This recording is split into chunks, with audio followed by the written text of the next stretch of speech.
呢一晚喺一條鄉村度，喺一個山上面掘到一個佛像頭，雙眼係俾一塊經文布包住咗。但係個佛像頭一掘出嚟，個天空就出現咗好多烏鴉。一早就叫工人將個佛像頭塊布剪走咗，然後清洗乾淨。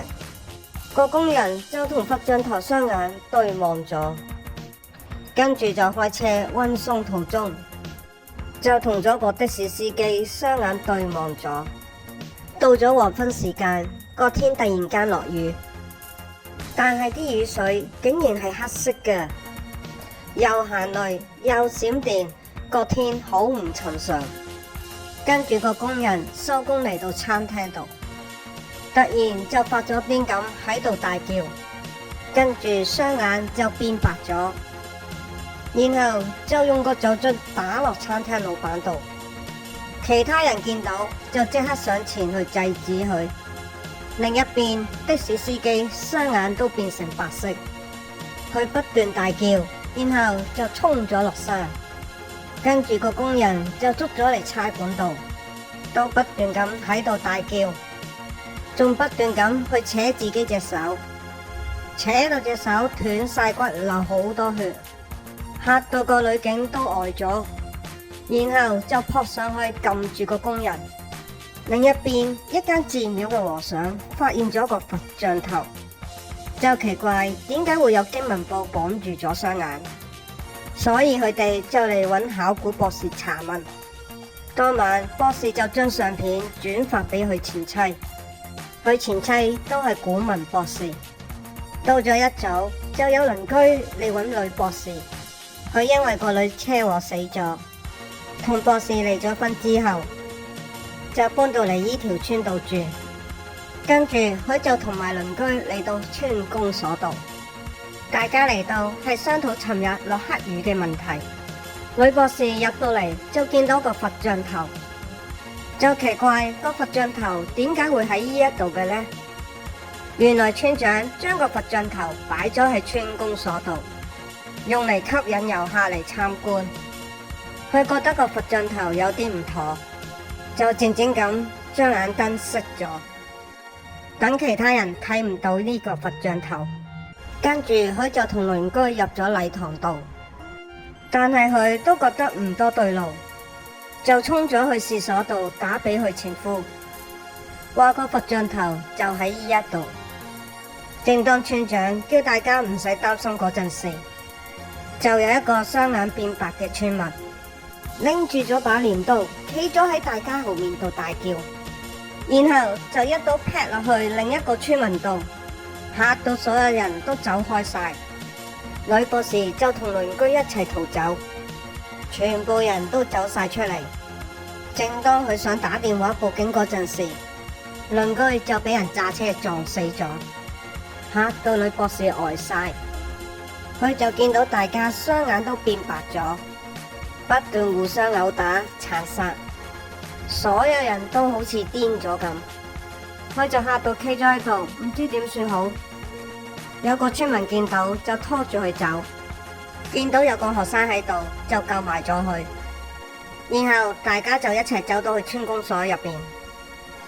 之後電視都有報道因黑雨問題，暫時將成條村封鎖咗。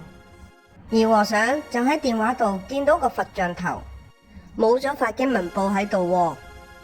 另一邊博士就諗住入村去揾佢前妻，但係就有大批軍人喺度封咗條村。同時間個女警都喺度，佢都入唔到條村。咁博士就即刻打俾佢前妻，但係接聽電話嗰個係一個學生。原來女警個仔就係呢一個學生，佢就講咗呢一度嘅情況。跟住女警就同博士講，話呢條村度有一條荒廢咗好耐嘅隧道可以入到村。佢哋一出咗隧道就發覺成條村都好唔對路。佢哋就落咗車，見到地下有一灘黑雨水喺度，跟住就見到有隻烏鴉喺度望住佢哋，然後個天空就出現咗好多烏鴉喺度，同一時間飛去佢哋嗰度。不斷咁襲擊佢哋。佢哋就即刻衝咗去一間屋度，啲烏鴉就喺個窗度不斷咁撞，最後撞爛咗個窗。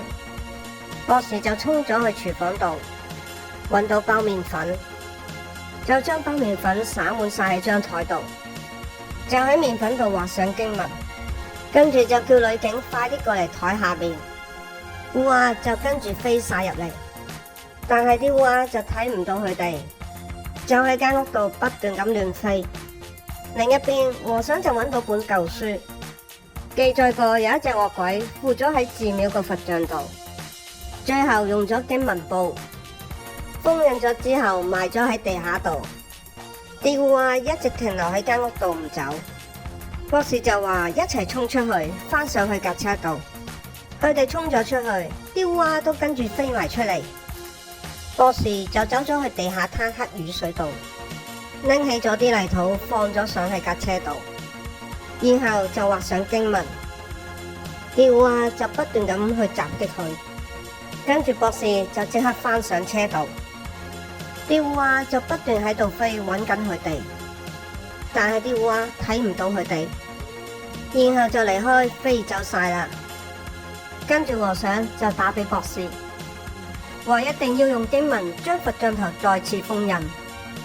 咁博士就即刻停車，喺車尾度將佢保存嘅所有經文用地下啲黑雨水嚟淨濕晒。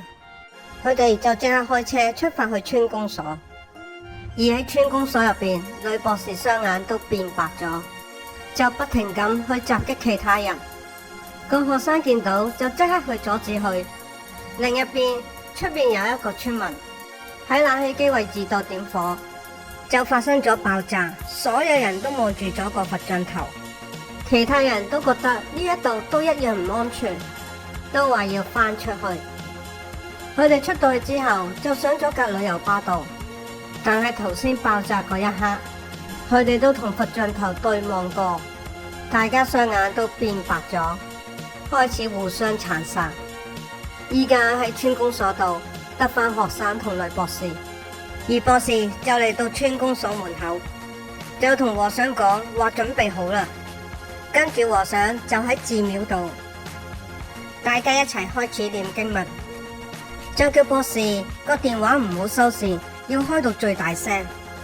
博士跟住就衝咗入去村公所度，就撞落去個佛像頭度。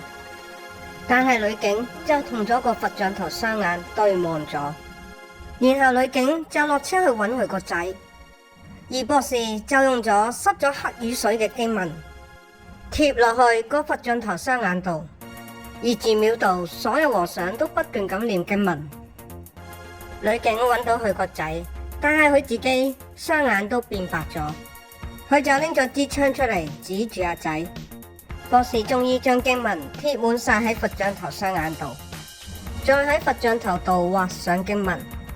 突然間天花板爆炸着火，個佛像頭就跌咗落去下一層度啦，然後就裂開碎晒啦。所有雙眼變白嘅人都冇事啦，黑雲黑雨都消失咗啦，一切都變返正常啦。大家好啊！我好中意睇韓劇㗎，尤其係恐怖、宗教同迷信。如果大家都中意我分享嘅韓劇恐怖片，請幫手撳個 like 同鐘仔，多謝大家收看。